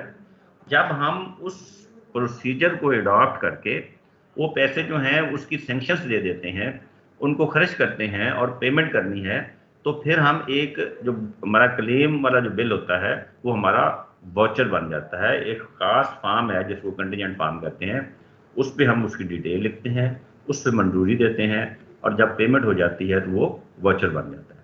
इस वाउचर का इंदराज ऊपर कैश बुक में होता है। तीसरे नंबर पे कौन सी चीज़ है? वो बैंक स्टेटमेंट है। हमारे पास एक मखसूस हेड है, उसमें पैसे हैं, हमने उन पैसों में से कुछ पैसे खर्च किए हैं और वो हमारा वाउचर बन गया, हमने कैश बुक में दर्ज कर दिया। हमें कैसे पता चलेगा कि हमारा ये इकदाम जो था, जितने भी वाउचर्स थे वो सारे दर्ज हो गए हैं, जितनी भी सेंक्शंस थी उनको हमने कंप्लाइंस उनकी कर दी है, कोई पेंडिंग नहीं है? तो ये हमें बताता है। ये हम सारा महीना दर्ज करते रहते हैं और फिर आखिर में आती है बैंक स्टेटमेंट। ये बैंक स्टेटमेंट दो तरह की है। आपके जो कॉलेज फंड्स के अकाउंट्स हैं वो कमर्शियल बैंक्स में होंगे, वहाँ से बैंक स्टेटमेंट आएगी, और ये जो बैंक स्टेटमेंट है आपकी, ये डिस्ट्रिक्ट अकाउंट ऑफिस से आपके पास आएगी, जिसमें आपको बताया जाएगा कि आपने इस महीने में किस किस हेड में कितने कितने पैसे खर्च किए हैं। अब आपने इस बैंक स्टेटमेंट को, वो डिस्ट्रिक्ट अकाउंट ऑफिस से आपको आई है या आपके फंड्स के लिए आई है, अब आपने उसको वापस टैली करना है किसके साथ? कैश बुक के साथ। इस प्रोसेस को, जो बैंक स्टेटमेंट को हम टैली करते हैं कैश बुक के साथ, कि बैंक स्टेटमेंट में जितने पैसे डॉक्यूमेंटेड हैं, इतने पैसे हमने खर्च किए हैं, क्या कैश बुक उनको सपोर्ट करती है? कहीं ऐसा तो नहीं है कि किसी और का पैसा खर्च किया हुआ वो हमारे खाते में डाला हुआ है? क्योंकि कॉलेज ज़्यादा होते हैं, डिस्ट्रिक्ट अकाउंट ऑफिस में एक ही जगह भी काम हो रहा है, बाद दफ़ा उसकी जो पोस्टिंग है वो गलत हो जाती है। किसी और कॉलेज का एक्सपेंडिचर आपकी तरफ पोस्ट हो सकता है, या आपका कोई एक्सपेंडिचर किसी और जगह पे पोस्ट हो सकता है। तो आपका जो तीसरा जो डॉक्यूमेंट है वो बैंक स्टेटमेंट है, वो डिस्ट्रिक्ट अकाउंट ऑफिस का अकाउंट है जिसके साथ आपने अपनी कैश बुक को रिकनसाइल करना है और देखना है कि जो कुछ आपने खर्च किया है क्या आपको वही अकाउंट भेजा गया है, ताकि आप उसकी स्टेटमेंट तैयार करके आगे भेज सकें। नेक्स्ट जो चीज़ है जो हमारे जिनके लिए ऑडिट ने आगे देखना होता है वो हमारी बजट स्टेटमेंट्स हैं। तो बजट स्टेटमेंट्स जो हैं वो ऊपर वाले तीनों जो हैं उनका ख्याल करती है, उनकी रहनुमाई करती है। बजट स्टेटमेंट ये बताती है कि कैश बुक में जो एंट्री हुई है, जिस वॉचर का इंदराज है, वो वॉचर स्टेशनरी से मुतल्लक है, इतने रुपए का है, और बजट स्टेटमेंट ये बताती है कि हमारे पास उस हेड में पैसे मौजूद थे और हमने उसी हेड से पैसे खर्च किए हैं जिस हेड के वो पैसे थे। एक्सपेंडिचर स्टेटमेंट सारी आपने इसी तरह तैयार करनी है। और इसके बाद सैंक्शन स्ट्रेंथ है आपके कॉलेज में कितने लोग हैं, राइट फ्रॉम प्रिंसिपल टू नायब कासद, आपने बताना है, ये आपकी सैंक्शन स्ट्रेंथ है। इसके मुताबिक जो आपने बजट में आपने सैंक्शन स्ट्रेंथ भेजी थी पहले, उसी के मुताबिक आपको ग्रांट रिलीज की गई है, उतने ही लोगों की तनख्वाह आपको भेजी गई है, उसी स्केल पैटर्न में आपको तनख्वाह भेजी गई है। तो ऑडिट ने ये भी चेक करना होता है कि क्या आपने सैंक्शन स्ट्रेंथ के मुताबिक पेमेंट्स सैलरीज की हैं, नहीं। मतलब दो किस्म का एक्सपेंडिचर है, एक सैलरी एक्सपेंडिचर है, एम्प्लॉय रिलेटेड एक्सपेंडिचर है, एक नॉन सैलरी एक्सपेंडिचर है। अदर देन सैलरी एक्सपेंडिचर जो है ये ऊपर वाला सारा प्रोसीजर उसका आएगा, और जब वो सैलरी का एक्सपेंडिचर चेक करेंगे तो उसको सैंक्शन स्ट्रेंथ के साथ उसको मिलाएंगे और देखेंगे कि क्या आपका salary related employ related expenditure आपके शेड्यूल ऑफ एस्टेब्लिशमेंट के मुताबिक है या नहीं है। इस तरह PC1 है। PC1 क्या है, ये पे कमीशन 1 इसका फॉर्म का नाम है। ये उस वक्त तैयार किया जाता है जब हमने कोई डेवलपमेंट का काम करवाना हो, स्कूल में कुछ कमरे तैयार होने हैं, स्कूल के अंदर सड़कें हैं वो बननी हैं, स्कूल की अप्रोच रोड्स हैं उनको ठीक करना है, तो उसके लिए गवर्नमेंट इन अखराजात को करने के लिए PC1 तैयार करती है। क्योंकि डायरेक्ट आपके कंट्रोल में ये नहीं होता और ये काम बिल्डिंग डिपार्टमेंट या पब्लिक वर्क्स डिपार्टमेंट कर रहा होता है, और इसकी जो सुपरविजन, एक्टिव सुपरविजन है, वो आपका ऑफिस कर रहा होता है। लेकिन बीइंग प्रिंसिपल आपने एक सर्टिफिकेट देना होता है कि ये काम जो है ये ठीक हुआ है, तो आपने PC1 को भी मॉनिटर करना है। नो डाउट इसका ऑडिट आपके लेवल पे नहीं होना, लेकिन बतौर प्रिंसिपल आपकी ये ड्यूटी है कि आपके कॉलेज में अगर कोई काम हो रहा है तो आप उसको सुपरवाइज करें और उसके लिए एक बाकायदा रिपोर्ट तैयार करके अपने रिकॉर्ड में लगाएं। इस तरह मिनट्स ऑफ मीटिंग है वो आपके अपने भी हो सकते हैं, हायर अथॉरिटीज़ के भी हो सकते हैं, जो कुछ काम करने के लिए, कुछ एक्सपेंडिचर करने के लिए आपको वो मिनट्स की कापी भेजी जाती है। उन मिनट्स के मुताबिक जो फैसला होता है वो आपको कन्वे किया जाता है, आप उसके मुताबिक अखराजात करते हैं। जैसे सिक्योरिटी, बहुत ये 2-3 साल पहले सिक्योरिटी का बहुत इशू रहा है, बार्ड वायर और दीवारें ऊंची करें और गेट लगाएं, ये इस तरह का बड़ा एक मसला हुआ था। तो इसके लिए बाकायदा मिनट्स जारी किए गए थे, ऑर्डर्स किए गए थे उन मिनट्स की रोशनी में, और उसके तहत हमने अखराजात किए थे। आजकल पेंडेमिक है, इसके लिए मिनट्स जारी होते हैं और हम उनकी कंप्लाइंस करते हैं। ये हमारे पास सब होने चाहिए ताकि हमारे किसी एक्शन के बारे में अगर ऑडिट टीम ये पूछे कि हमने ये कैसे किया था, तो उसकी सपोर्ट में हमारे पास कानूनी को जवाब मौजूद होना चाहिए। इस तरह और काफ़ी डॉक्यूमेंट्स हैं जो ऑडिटेबल हैं, हमने उनकी लिस्ट में नहीं डाला क्योंकि ऑडिट वालों की मर्जी है, लेकिन बहरहाल वो डॉक्यूमेंट या एक्सपेंडिचर या इनकम से रिलेटेड होंगे और प्रोविंशियल कंसोलिडेटेड फंड से रिलेटेड होंगे। वो तमाम डॉक्यूमेंट्स जो PCF की इनकम या एक्सपेंडिचर से रिलेटेड हैं वो ऑडिटेबल डॉक्यूमेंट्स हैं। ये होगी जी तरतीब जो हमें रिकॉर्ड दिया जाएगा। आगे प्रोसीजर हम देखते हैं कि ऑडिट वाले काम कैसे करते हैं। तो चूंकि 18th अमेंडमेंट ने जो दायरा इख्तियार है ऑडिटर जनरल पाकिस्तान का, उसको बहुत वसी कर दिया है, और अब उनके पास इतनी कैपेसिटी नहीं है कि वो कानून के मुताबिक साल में एक दफ़ा हर एंटिटी का ऑडिट कर सकें। तो अब वो करते हैं कि एक ऑडिट प्रोग्राम जो है ना, जनरल ऑडिट प्रोग्राम जो है वो सॉर्ट आउट करते हैं साल के शुरू में, यानी पंजाब के लिए जो DG ऑडिट है वो करेंगे, और उसमें वो आइडेंटिफाई कर देते हैं कि इस दफ़ा हमने कौन कौन से इदारों का ऑडिट करना है। उस आइडेंटिफिकेशन को फिर एक ऑडिट प्रोग्राम में तब्दील करते हैं, ऑडिट टीमें बना देते हैं, और ऑडिट टीमें जो हैं वो उनको असाइन कर दिया जाता है कि पूरा साल उनका एक शेड्यूल प्रोग्राम हो जाता है कि इतने दिन इस इदारे के हैं, इतने इसके हैं, इतने इसके हैं, वो शेड्यूल उनको दे दिया जाता है, और वो सारा साल फिर वो अपना जो है वो जो करंट ऑडिट है वो करते रहते हैं। जो टीमें हैं वो तश्कील दी जाती हैं इदारे के मुताबिक, यानी एक टीम है, एक इदारा छोटा इदारा है उसके लिए छोटी टीम होगी, एक ऑडिट अफसर होगा, बड़ा इदारा है तो हो सकता है उसमें डिप्टी डायरेक्टर को वो हेड कर दें या ऑडिट अफसर को हेड कर दें या असिस्टेंट डायरेक्टर को हेड बना दें। तो ऑडिट टीम का जो साइज़ है वो ऑर्गेनाइजेशन के साइज़ के मुताबिक होता है। कभी भी ऑडिट अचानक शुरू नहीं होता। जो एनुअल ऑडिट प्रोग्राम में जो इदारे हैं, जब उनकी वो बारी आएगी तो उनको बाकायदा एक रिटन प्रोग्राम जो है ऑडिट का वो जारी किया जाता है। उसमें बताया जाता है कि हमने किस दिन आना है और कितने दिन हमने ऑडिट करना है। जब ऑडिट टीम आती है सबसे पहले वो मीटिंग करती है मैनेजमेंट के साथ, उनको बताती है, अपना तारफ़ करवाती है और बताती है कि हम ऑडिट करने के लिए आए हैं, हमारे पास जो टाइम फ्रेम है, जो हमारा अलॉटेड टाइम है वो इतना है।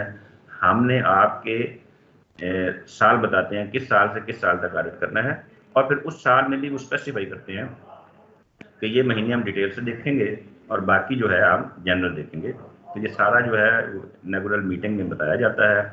इन राइटिंग जो है वो रेगुलेशन की जाती है डॉक्यूमेंट्स की। ऑडिट टीम इन राइटिंग कहती है कि डॉक्यूमेंट जो हमने पहले डॉक्यूमेंट्स देखे हैं तकरीबन वही डॉक्यूमेंट्स होते हैं, और उसमें स्टाफ रजिस्टर वगैरह शामिल करने, और फिर उनका प्रोसेस शुरू हो जाता है एग्जामिनेशन का। वो उसको चेक करते हैं। चेक करने के बाद जहाँ पे उन्हें लगता है कि हमने कोई गलती की है, उसको वो अपनी ऑब्जर्वेशन स्टेटमेंट्स की सूरत में प्रिंसिपल साहब को कन्वे करते जाते हैं कि जनाब ये आपकी गलतियां हैं, और आप साथ साथ उनका जवाब देते जाते हैं अपने हिसाब से कि ये गलती उन्होंने जो आप बताई है वो है भी या नहीं। तो ये फील्ड वर्क का प्रोसीजर है। इस तरह जो फील्ड वर्क का प्रोसीजर है उसके लिए ज़रूरी होता है कि जब वो कंक्लूड हो तो उसके लिए एक रिपोर्ट जारी की जाए। बाहर जगहों पे बहुत ज़्यादा मसला होता है कि ऑडिट वाले जो हैं वो डराते बहुत ज़्यादा हैं, खौफज़दा बहुत करते हैं अकाउंट्स को सामने रख के। उसमें कभी कभी हमारे जो क्लर्क हजरात होते हैं वो भी मिले हुए होते हैं, और जो प्रिंसिपल्स वेल वर्स नहीं होते वो फिर खौफजदा हो जाते हैं कि शायद हमने कोई बहुत ज़्यादा इरेगुलरिटीज़ कर दी हैं, और उस ज़बानी जमा तफरीक में वो ब्लैकमेल हो जाते हैं। तो ये ऑडिट रिपोर्ट जो है ये याद रखें कि जितनी मर्जी तशरीहात कानून के मुताबिक कर ली जाएँ, जितने मर्जी प्रोग्राम जारी कर लिए जाएँ, जितने मर्जी नॉलेज और स्किल के साथ ऑडिट किया जाए, जब तक वो इन राइटिंग नहीं होगा तब तक वो ऑडिट रिपोर्ट नहीं होगी। तो ऑडिट वाले अगर ज़बानी डराते हैं तो आपने डरना नहीं है, बल्कि आपने वो जो कह रहे हैं उस पर अमल नहीं करना, जो कर रहे हैं उसको देखना है। और उसमें आप कैसे देखेंगे कि जिस चीज़ का वो ऑडिट कर रहे हैं आपके पास फर्स्ट हैंड नॉलेज होना चाहिए कि आपने उसका रिकॉर्ड कैसे तैयार किया है। तो जो पहली रिपोर्ट है जी, जो ऑडिट कंक्लूड करने के बाद वो जारी होती है, जहाँ से हमारा अब रिपोर्टिंग सिस्टम ऑडिट का शुरू होगा।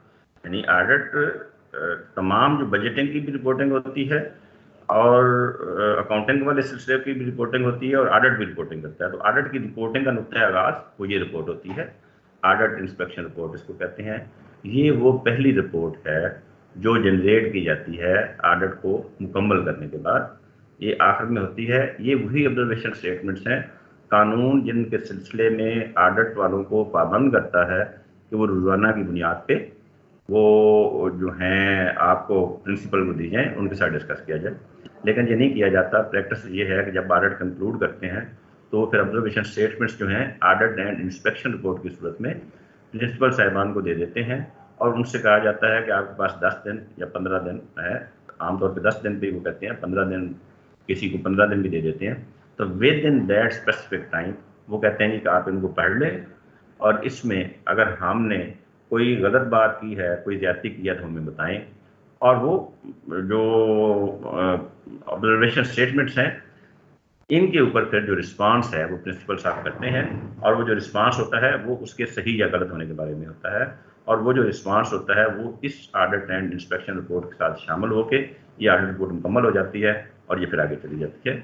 इसी तरह ये देखिए आमतौर पे जो इसका फॉर्मेट है वो इस तरह से होता है। जो ऑडिट एंड इंस्पेक्शन रिपोर्ट है, सबसे पहले बताया जाता है कि प्रीवियस ऑडिट में आपकी पोजीशन क्या है, कितने पैराग्राफ से कितने ड्रॉप हो गए हुए हैं, कितने रहते हैं। प्रेजेंट ऑडिट की पोजीशन जो है वो आपको बताई जाती है कि कहाँ से कहाँ तक हम कर रहे हैं। हमारा इंटरेस्टिंग जो हमारा जिस पे हमने कंसिडर कर रहे हैं, जिस पे हमने जोर देना है वो ये हिस्सा है, और बाकी हमने जनरल ऑडिट करना है। ऑडिट की एक्टिविटी के बारे में बताते हैं कि ऑडिट टीम कितने बंदों पे मुश्तमिल है, हेड कौन कर रहा है, कितनी देर में हमने ऑडिट किया है। प्रायोरिटी एरियाज हमारे जो हैं वो डिफाइन उसमें करते हैं, और बताते हैं कि हम जिस इदारे का ऑडिट कर रहे हैं उस वक्त उसका हेड कौन है। इसी तरह जो आगे रिपोर्ट के होते हैं वो आमतौर पर 2 हिस्से होते हैं। बाद रिपोर्ट्स में तीसरा हिस्सा भी शामिल हो जाता है, लेकिन ये दो हिस्से होते हैं। एक ऑर्डिनरी नेचर की प्रोसीजरल लैप्सेस जो होते हैं वो होते हैं, और एक सीरियस नेचर की जो इरेगुलरिटीज़ होती हैं इनको अलग-अलग से ऑडिट रिपोर्ट में दिखाया जाता है।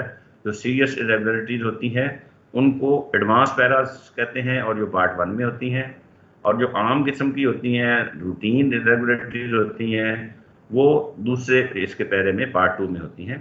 पार्ट 3 जो है ये ऑडिट नोट होता है, लेकिन ये आमतौर पर नहीं जारी किया जाता। ये दो हिस्से होते हैं।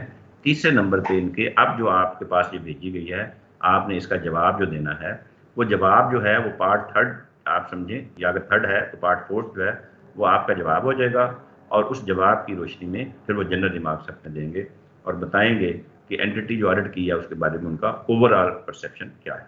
तो ये ऑडिट एंड इंस्पेक्शन रिपोर्ट का फॉर्मेट है। ये तमाम मराहल तय करते करते जब फाइनल स्टेज पे पहुंचती है तो इस ऑडिट एंड इंस्पेक्शन रिपोर्ट में अब शामिल होना होता है मेन ऑडिट रिपोर्ट में। मेन ऑडिट रिपोर्ट क्या होती है, जिसमें यानी कॉलेजेस हैं तो तमाम कॉलेजेस को एक सीरियल में जितने उन्होंने ऑडिट की हैं उन तमाम की रिपोर्ट्स जो हैं वो एक एग्जेक्टिव समरी की सूरत में उस रिपोर्ट में शामिल कर दी जाएंगी। तो ये फाइनल ऑडिट रिपोर्ट है, इसमें आपकी रिपोर्ट भी शामिल होगी और उसके साथ एजुकेशन डिपार्टमेंट का जो हिस्सा है उसमें बाकी लोगों का जो ऑडिट किया वो भी शामिल होगी। एग्जेक्टिव समरी इसमें तैयार होती है। इसमें सिर्फ वही पैराग्राफ्स और वही ऑडिट ऑब्जर्वेशन बचती हैं जो बावजूद कोशिश के जिनको सेटल नहीं किया जा सका, जिनको ड्राफ्ट नहीं किया जा सका। इसमें वो तमाम पैराग्राफ्स होते हैं जिनको बहुत अच्छी तरह से हर स्टेज पे even head of the department तक भी डिस्कस कर लिया गया होता है, और मैनेजमेंट का जो रिप्लाई है इसका बुनियादी हिस्सा होता है, क्योंकि मैनेजमेंट का रिप्लाई जो है वो ही ये बताता है कि ऑडिट का जो इतराज़ है उसकी संगीनी कितनी है। इसके बाद फिर इसकी रिकमेंडेशन होती हैं ऑडिट की। ये रिपोर्ट मुरतब होकर मुकम्मल होकर आर्टिकल 171 के तहत गवर्नर साहब को पेश की जाती है और गवर्नर साहब फिर इसको आगे प्रोविंशियल असेंबली में पेश करते हैं। फॉर्मेट क्या है ऑडिट पैरे का? कभी भी ऑडिट, जब ऑडिट का पैरा बनेगा तो ऑडिट कभी भी ये नहीं कहेगा कि ये जनाब आपने क्यों किया है, ये क्यों, उनको अपनी मर्जी कोई नहीं है। हमेशा वो रूल का हवाला देंगे कि फलां रूल के तहत, यानी जो रूल है उसके मुताबिक आपने इस काम को जो करने का तरीका है वो ये था। हमारी जो फाइंडिंग्स हैं वो ये हैं कि आपने इस कानून के मुताबिक अमल नहीं किया। उसकी वो वजूहात लिखेंगे कि जो हमारी फाइंडिंग्स हैं वो इन वजूहात की बुनियाद पे इसका जो इफ़ेक्ट है वो ये आया है, यानी प्रोसीजरल है या फाइनेंशियल इरेगुलरिटी है। इन तमाम बातों को वो नीचे लगेगा उसके मैनेजमेंट रिप्लाई, जो आप जवाब देंगे उनकी उस ऑब्जर्वेशन की रोशनी में आपका जो जवाब है उसके मुताबिक फिर वो रिकमेंडेशंस करेंगे और ये एक ड्राफ्ट पैरा मुकम्मल हो जाएगा अगर मैनेजमेंट रिप्लाई में वो ड्राफ्ट ना हुआ। अब आते हम नेक्स्ट हमारा सेकंड लास्ट जो है वो है settlement of audit para.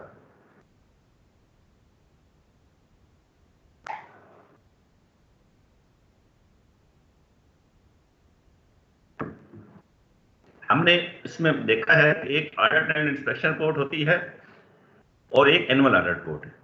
Audit and inspection report से ऑडिट शुरू होता है और एनुअल ऑडिट रिपोर्ट में वो जो ऑडिट इंस्पेक्शन रिपोर्ट होती है वो शामिल हो जाती है, जो सालाना रिपोर्ट होती है ऑडिटर जनरल पाकिस्तान की।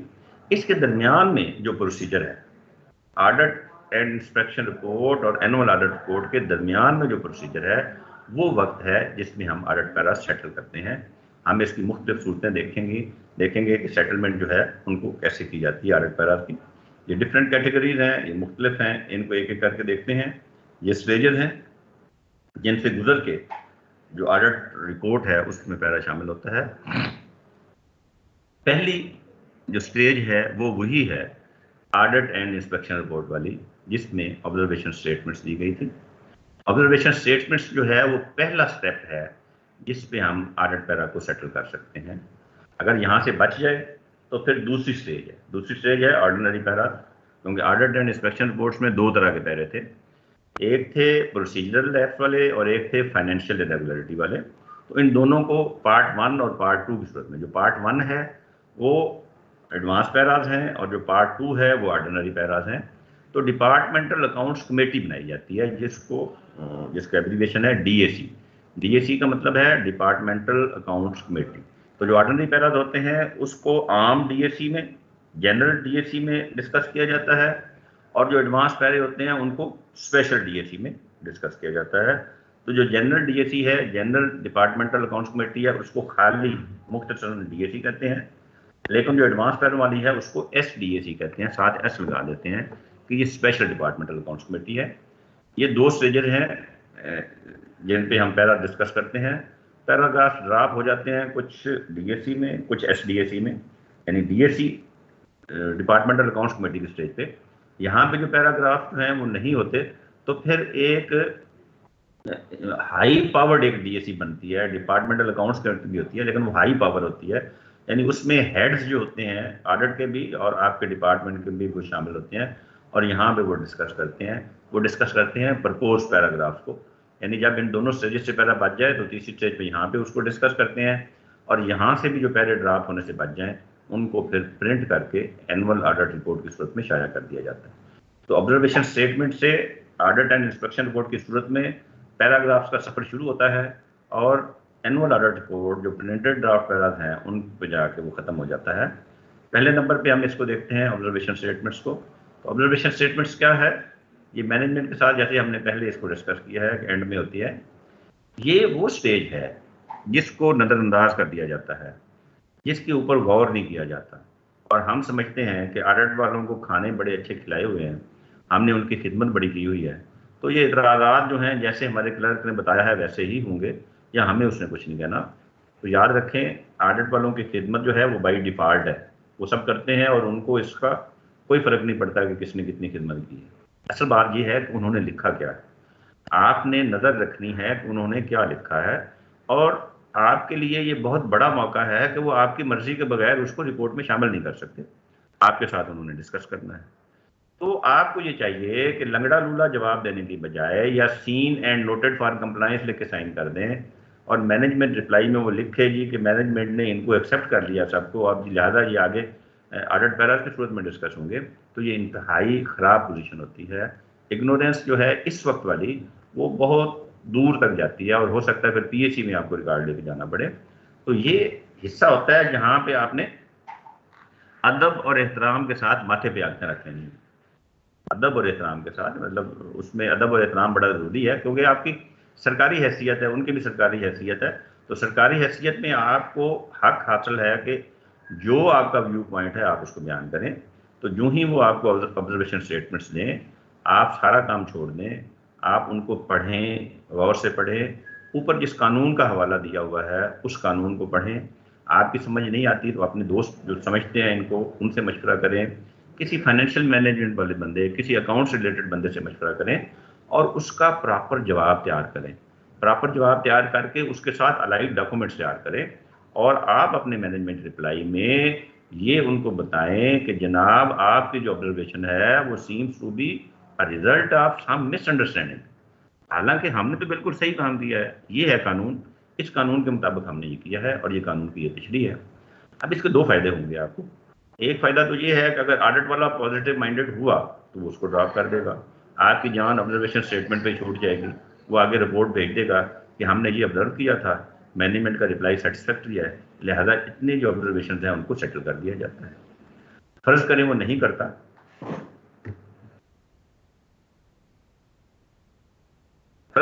करता, तो फिर क्या होगा? जहाँ पे वो पैरा जाएगा वहाँ पे आपका जवाब भी जाएगा। तो साथ साथ चलेंगे दोनों।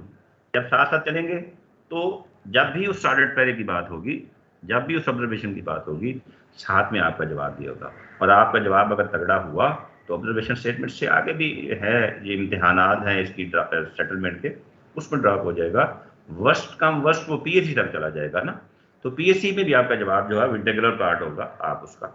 ऑब्जर्वेशन स्टेटमेंट पे ईजीएस्ट तरीका है सेटलमेंट का, इस पर पूरी कोशिश करें। दूसरे नंबर पे जनाब ये देखिए ऑब्जर्वेशन है, ये एक ऑब्जर्वेशन है जिसमें बड़े अजीब तरीके से ऑडिट वालों ने रिकवरी डाल दी है 10,30,840 की, और कहा है जी कि चूंकि शॉर्टेज है, स्टॉक रजिस्टर बताता है कि शॉर्टेज है और इस चीज़ का रेट ये था, तो इतने पैसे जो है रिकवर करें। ये है आमतौर पर ऑडिट वाले इस तरह करते हैं। अब इस पैरे पे अगर गौर किया जाए तो इस पैरे के पल्ले कख भी नहीं है, कुछ भी नहीं है इसका, और बड़े टेक्निकल तरीके से कॉस्ट का पैरा बनाया गया है, लेकिन जवाब कितना गलत है, पैथेटिक जवाब है। The matter will be inquired from electrician proof, यानी आपने मान लिया कि हाँ हमारे रिकॉर्ड में है, हालांकि यहाँ पे बिहेवियर होना चाहिए, आप उस रजिस्टर को चेक करें, अगर कोई मिसिंग एंट्रीज हैं उनको करवाएं। शॉर्टेज तो हो ही नहीं सकती ना, जो चीज़ आपने स्टॉक रजिस्टर में दर्ज की है वो जारी हुई है कहीं, और जारी आप एक सिस्टम के तहत करते हैं, एक रेगुलेशन के तहत करते हैं, उसका आप आगे लिखते हैं, आप उसका रिपेयर रजिस्टर आपने तैयार किया हुआ है, अनसर्विसेबल रजिस्टर तैयार किया हुआ है, और अगर कहीं पे कोई एंट्री रह गई है तो आप एंट्री करके उनको बताएं कि ये एंट्रीज मिस हुई थी जनाब, हमने ये एंट्रीज कर दी हैं, इनफैक्ट ये पैरा रिकवरी का नहीं है, ये मेंटेनेंस में थोड़ी सी कमी रह गई थी और हमने वो ठीक कर लिया। आप साथ रजिस्टर दिखा दें, तो अगर अच्छा बंदा हुआ तो वो ड्रॉप कर देगा, अगर अच्छा ना हुआ तो नेक्स्ट स्टेज पे जाकर ड्रॉप हो जाएगा। लेकिन अगर आपने ये जवाब दिया तो आपने इब्तदा में ही शिकस्त तस्लीम कर ली और आपने अपने दिन में 10 लाख की रिकवरी डाली। तो ज़्यादातर पैराग्राफ जो जाते हैं वो इस तरह के होते हैं जिनका सर पैर कोई नहीं होता, और अगर आप थोड़े से विजिलेंट हो जाएं तो वो पैरा वहीं पर ड्रॉप हो सकता है। ऑर्डिनरी पैरास, जैसे पहले मैंने अर्ज किया है, प्रोसीजरल लैब्स वाले पैरे हैं, इनके लिए एक जो डीएसी बनाई जाती है, डिपार्टमेंटल अकाउंट्स कमेटी है, आपके जो महकमे के डिप्टी सेक्रेटरी हैं वो इसको हेड करते हैं, एक नुमाइंदा फिनांस और ऑडिट का होता है, और यहाँ पे आपका रिकॉर्ड जो चेक किया जाता है, आपकी ऑब्जर्वेशन स्टेटमेंट के जवाब में आपका जवाब है उसको भी, और अगर कोई चीज़ें ऐसी हैं जो समझते हैं कि अगर आपके जवाब के साथ एक आध डॉक्यूमेंट और हो जाए, वो आपसे कहा जाता है कि आप ये डॉक्यूमेंट दिखा दें, आपका जो एनोटेशन है आपने तैयार किया हुआ है उसके साथ वो डिपार्टमेंट आपका जो है आपको सपोर्ट करता है, वो डॉक्यूमेंट लगा के यहाँ पे पैराग्राफ हो जाते हैं। अगर यहाँ से भी कोई ऐसी बात है, इसी तरह यानी जो सलूक ऑर्डिनरी पैरा के साथ है वही एडवांस पैरा के साथ है, यहाँ पे जो कमेटी बनती है उसका लेवल थोड़ा सा बड़ा हो जाता है, वो एडिशनल सेक्रेटरी साहब जो हैं आपके महकमे के वो उसको चेयर करते हैं, और नुमाइंदा एक ऑडिट और फिनांस का होता है। तो फाइनेंशियल इम्प्लीकेशन वाले पैरे जो जिस डीएसी में होते हैं उसको स्पेशल डीएसी कहते हैं, ऑर्डिनरी वाले जो हैं उसमें होते हैं। इन दोनों में कोशिश की जाती है कि आपका जवाब जो है उसको छान फटक कर ली जाए, और अगर कोई अलाइड डॉक्यूमेंट और है इन सपोर्ट ऑफ जो आपका रिप्लाई है तो उसको लेके ताकि उसको ड्रॉप किया जा सके। तीसरे नंबर पे जो स्टेज है ये भी डीएसी की स्टेज है, लेकिन ये हाईएस्ट लेवल है, यानी आपकी जो पहली डीएसी हैं वो मतलब हो सकता है डीएसी की मीटिंग 10 हो जाए, 10 डीएसी की मीटिंग हुई हैं आपकी वो डिस्कशन के लिए, 15 डीएसी की मीटिंग हुई हैं, जितना भी वो हुई हैं मीटिंग, उन सब के बाद बिल आकर जब डीएसी हाथ खड़े कर लेगी कि हमसे ये ड्राफ्ट नहीं होता, तो अब उनको कहते हैं अब जो पैराग्राफ बच गए हैं अब वो प्रपोज ड्राफ्ट पैराग्राफ हैं, यानी अब इनको हमने ऑडिट की एनुअल रिपोर्ट में शामिल करना है। लेकिन यहाँ पे एक मौका और होता है बिफोर प्रिंटिंग, और वो मौका होता है हाईएस्ट लेवल की, यानी जो डीसी अब बनाई जाती है जो प्रपोज ड्राफ्ट पैरास को डिस्कस करने के लिए होती है, उसमें आपके हेड ऑफ द डिपार्टमेंट होते हैं, डीजी ऑडिट को शामिल होते हैं, और फ्रांस से भी कुछ सीनियर अफसर जो है वो आता है जिसने पहले मीटिंग अटेंड ना की हुई हूँ, और यहाँ पे आके फिर डिटेल के साथ डिस्कस होता है, हर वो तरीका इख्तियार किया जाता है जिससे वो पैराग्राफ ड्राफ्ट हो सकें और एनुअल ऑडिट रिपोर्ट में शामिल ना हो। लेकिन जो बच जाए वो फिर प्रिंट हो जाते हैं, जो प्रिंटेड पैराग्राफ्स हैं वो एग्जेक्टिव समरी की सूरत में वो एनुअल ऑडिट रिपोर्ट में शामिल हो जाते हैं, और एनुअल ऑडिट रिपोर्ट जो है वो थ्रू गवर्नर ऑफ प्रोविंस सूबाई असम्बली को पेश कर दी जाती है, सूबाई असम्बली उसका एग्जामिनेशन करती है, और फिर आगे उनका जो लेजिस्लेटिव सेटअप है, पब्लिक अकाउंट्स कमेटीज जो है वो उसमें जो कानून आइन के तहत जो बनाई हुई हैं कमेटियाँ, उनमें एक पब्लिक अकाउंट्स कमेटी भी है, तो पब्लिक अकाउंट्स कमेटी में सूबे की में भेज दिया जाता है, ये 1, 2, 3 भी हो सकती हैं, मुख्तलिफ इदारों को तकसीम करके, और पब्लिक अकाउंट्स कमेटी जो है फिर उसके ऊपर वही काम करती है जो डीएसी में होता है, दोबारा देखती है कि इस पैरे का क्या है, लेकिन फ़र्क जो है वो हम देखते हैं क्या है।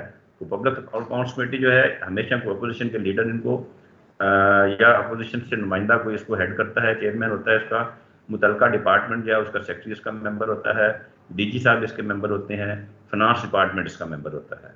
ये फाइनल अथॉरिटी है, यहाँ पे डिस्कशन होती है, और यहाँ पे देखा जाता है कि जो पैराग्राफ्स हैं उनमें अगर जिम्मेदार महकमा है तो महकमे के लिए सजा तजवीज़ की जाती है, अगर यहाँ पे समझा जाता है कि महकमे ने पूरी कोशिश की है और किसी वजह की वजह से वो ड्राफ्ट नहीं हो सका, तो इनके पास इख्तियार होता है इससे जो पैराग्राफ ड्राफ्ट हो जाते हैं और एनुअल ऑडिट रिपोर्ट से निकल जाते हैं।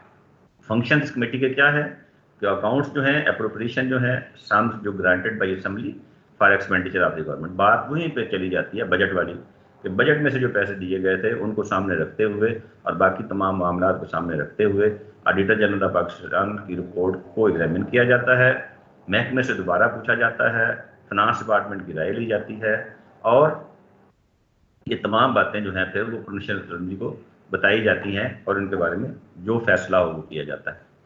रिक्वायरमेंट्स क्या है सेटलमेंट ऑफ ऑडिट पैरा के लिए? ये आखिरी हमारा सेगमेंट शुरू हो गया, इंशाल्लाह हम इसको टाइम पे खत्म कर लेंगे। तो रिक्वायरमेंट्स हैं जो पैरा जो है उसको सेटलमेंट करने के लिए क्या है। सबसे पहले नंबर पे है, हम देखते हैं कि किस किस्म की वायोलेशन हम कर सकते हैं। पहली वायोलेशन है प्रोसीजरल वायोलेशन हो सकती है, हमसे किसी कानून अच्छी तरह से मुकम्मल तरह से अमल नहीं हो सका, हमने कुछ ऐसी कर दी है जिससे फाइनेंशियल लॉस तो नहीं हुआ लेकिन किसी कानून की वायोलेशन हो गई है, तो उसकी जो रेगुलराइजेशन का इख्तियार है वो फाइनेंस डिपार्टमेंट के पास है। डीएसी ये फैसला कर सकती है कि फाइनेंस डिपार्टमेंट में भेज के इसकी एक्स पोस्ट फैक्टो अप्रूवल ले ली जाए ताकि ये रेगुलराइज हो जाए, एक्सपेंडिचर पैराग्राफ हो जाएगा। इस तरह सेटलमेंट के लिए अगर कुछ रिकवरीज हैं, आप लेजिटिमेट रिकवरीज हैं, आपसे वाकई कोई गलती हो गई, किसी वजह से वो पैसे जो हैं वो ज़ायद खर्च हो गए या जमा ना हो सके, तो उतने हिस्से को फिर रिकवर करके खजाने में जमा करवा दें तो फिर भी पैरा ड्रॉप हो जाता है। इसी तरह अगर थोड़ा सा मामला सख्त हो और वो नादानिस्तगी वाला मसला ना हो, विलफुल नेग्लिजेंस हो, तो इन दोनों कामों के साथ डिसिप्लिनरी एक्शन भी तजवीज़ किया जा सकता है, पीड़ा के तहत कार्रवाई भी की जा सकती है। तो अगर ये रिकमेंड कर दें ऑडिट सेटिस्फाई हो जाए तो फिर भी सेटलमेंट हो सकती है। आखिरी जो है कि ऑडिट की जो पैरा है वो कहा जाए कि जनाब ये किसी मिसअंडरस्टैंडिंग की वजह से है, उसको प्रॉपर फोर्सफुली उसको जस्टिफाई किया जाए कि ये इतरार गलत है और डॉक्यूमेंट्री एविडेंस दी जाए, तो फिर भी अगर वो पैरा ठीक हो तो वो ड्रॉप हो जाता है। डिवाइड कैसे करना है? ये तो सारी बातें होगी, पैरा बन गया तो ड्रॉप होना है। डिवाइड करने का एक ही तरीका है कि आपको कानून के साथ वेल बर्स होना पड़ेगा। 3 स्टेजेस हैं इसकी, एक फाइनेंशियल डिसिप्लिन है, दूसरा आपका सैलरी का बजट है और तीसरे नंबर पे मेंटेनेंस ऑफ अकाउंट्स है। अगर आप इन 3 बातों का ख्याल रखें तो आपके ऑडिट पैराग्राफ्स कम से कम बनेंगे। पहले स्टेज पे फाइनेंशियल डिसिप्लिन है। फाइनेंशियल डिसिप्लिन कैसे कायम होता है? बजट के मुताबिक खर्च करें। बजट में जितने पैसे दिए हुए हैं, अगर आप समझते हैं कि आपके पास पैसे कम हो रहे हैं तो फौरन अपने डिपार्टमेंट को बताएं कि हम साल के इस महीने में हैं, ये पैसे अनएक्सपेक्टेडली इसमें ज़्यादा खर्च हो गए हैं, हमारे लिए पैसों का बंदोबस्त करें। पैसों का बंदोबस्त करना आपके हाई अप्स का काम है, वो बाई रीअप्रोप्रिएशन देते हैं, गवर्नमेंट सप्लीमेंट्री ग्रांट देती है, व्हाट्सो एवर इट इज़। तो पैसे अकॉर्डिंग टू बजट, फंड्स की यूटिलाइजेशन, जिस काम के लिए पैसे दिए गए हैं सिर्फ उसी काम के लिए खर्च करें। कुछ कॉलेजेस में लोन बेसिस वाला होता है, एक जगह से पैसे लेकर दूसरी जगह पर खर्च कर लेने, कतन इसकी इजाज़त नहीं है। आपके लिए आपको पैसे जिस मकसद के लिए दिए गए हैं आपने उन्हीं के लिए यूटिलाइज करना है।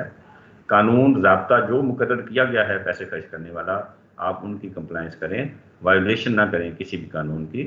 फाइनेंशियल प्रॉपर्टी हमने डिस्कस किया है, उसका बहुत ज़्यादा ख्याल रखें और ट्रांसपेरेंट भी होना चाहिए और आपका जो प्रोसीजर है उसमें फेयरनेस भी होनी चाहिए, ट्रांसपेरेंसी भी होनी चाहिए और उसको कतअन आपका सोर्स ऑफ इनकम नहीं लगना चाहिए कि शायद आपने ये काम अपने माली मुफाद के लिए, ज़ाती मुफाद के लिए किया है। इसी तरह जो एक्सपेंडिचर है वो उसको खर्च करने की इजाज़त उस बंदे से लें जिसके पास उसको खर्च करने की इजाज़त देने का इख्तियार है। 2 तरह के इख्तियार होते हैं, एक एडमिनिस्ट्रेटिव पावर्स होती हैं, एक फाइनेंशियल पावर्स होती हैं। एडमिनिस्ट्रेटिव पावर्स प्रोक्योरिंग एजेंसी के हेड की होती हैं और फाइनेंशियल पावर्स फाइनेंस डिपार्टमेंट की होती हैं, जो थ्रू डेलीगेशन मुख्तलिफ अफसरों को, मुख्तलिफ कैटेगरीज के अफसरों को दी जाती हैं। तो आपने खर्च करते हुए इनका ख्याल रखना है। अगर एडमिनिस्ट्रेटिव पावर है तो जिसकी इजाज़त से वो पैसे खर्च होने हैं उसकी अप्रूवल ली जाए, और अगर फाइनेंशियल मैटर है, सैंक्शन देनी है एक्सपेंडिचर की, तो delegation of financial powers rule 2016 को ऑब्जर्व करना है। इसी तरह जो इंटरनल कंट्रोल्स हैं उनको स्ट्रेंथन आपको करना चाहिए। इंटरनल कंट्रोल ये हैं छोटी छोटी हायरार्की बनाना, जो बंदा काम कर रहा है उसके साथ एक और बंदे को मुकर्रर कर देना, थर्ड पार्टी को, कि उसके काम की निगरानी करे। अपना जो इख्तियार है उसकी छोटी छोटी हायरार्की बना के उसको तकसीम कर देना, ताकि इंटरनल कंट्रोल जो है, आपका जो इंटरनल सुपरविजन का निज़ाम है वो स्ट्रेंथन हो, ताकि ये बातें ना हो सकें। सैलरी के बजट को कैसे मॉनिटर किया जा सकता है? आपके पास जो सैलरी बजट है वो हमेशा एक शेड्यूल ऑफ एस्टेब्लिशमेंट के मुताबिक होता है, जिसको आपके कॉलेज की सैंक्शन स्ट्रेंथ कहते हैं।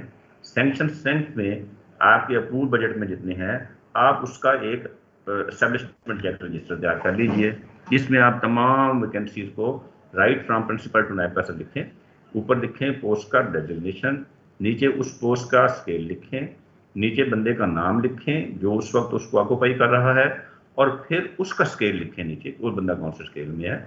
ये तमाम चीज़ें लिख के हर महीने उसमें एंट्री करें जितने उन्होंने पैसे लिए हैं। आजकल तो आसान हो गया है कि आपके पास पे रोल आता है, आप पे रोल को कॉपी पेस्ट करके ये चीज़ बना सकते हैं। तमाम एंट्रीज जितनी भी आपकी हैं एस्टेब्लिशमेंट चेक रजिस्टर में, जुलाई के महीने में आप उनको री-वेरीफाई करें कि वो जो नया बजट आपके पास आया है, बाद दफ़ा रेसिप्रोकल सिस्टम के तहत कुछ पोस्टें अपग्रेड हो जाती हैं, कुछ डाउनग्रेड हो जाती हैं। आपने कोई एसएनई में नई पोस्टें मांगी हैं, वो आपके पास आ गई हैं, तो आपका शेड्यूल ऑफ एस्टेब्लिशमेंट एनहेंस हो जाएगा। तो उसकी तमाम एंट्रीज को आप जुलाई के महीने में वेरीफाई करें। जो सेल्फ डीडीओ का कॉन्सेप्ट है वो ख़त्म हो गया है।